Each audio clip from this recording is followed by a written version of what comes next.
What is victim blaming? Dr. Sherilyn Walker. Victim blaming refers to the act of criticizing, shaming, or inappropriately placing responsibility for abuse, trauma, or harm onto the victim, rather than the persons who harmed them. Victim blaming re-traumatizes the victim repeatedly and makes it difficult for them to heal. It is an additional form of abuse, and it causes significant trauma and emotional harm. It can occur following any traumatic event, but in the case of sexual assault or intimate partner violence, it happens to 75% of women in the United States. However, it can also happen to men or any person who has experienced trauma or violence at the hands of another person. What does victim blaming look like? It involves questions and comments like, "What were you wearing? You know nothing good happens after 10 o'clock. Are you sure you didn't lead him on? You should have fought back harder. How much did you have to drink? What did you think was going to happen? This wouldn't have happened if you had listened to me. You shouldn't have provoked him."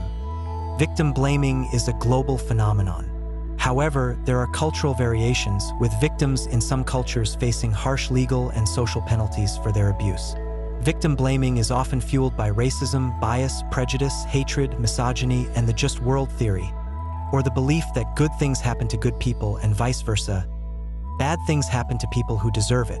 Victim blaming leads to serious mental health consequences, including the following: internalizing blame and self-hatred, feeling ashamed and guilty, worsened symptoms of PTSD, depression, and anxiety, hopelessness and powerlessness, feeling traumatized all over again, suicidal behavior.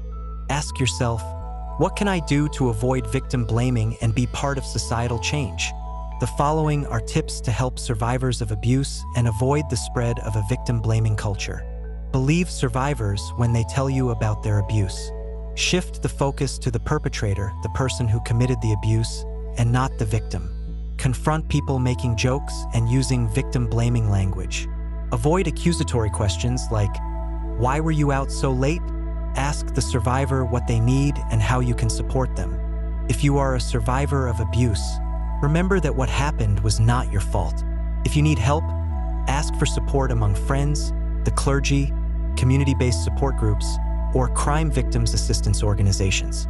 Find a therapist who specializes in trauma. It will take time, but you will heal. You can make a difference.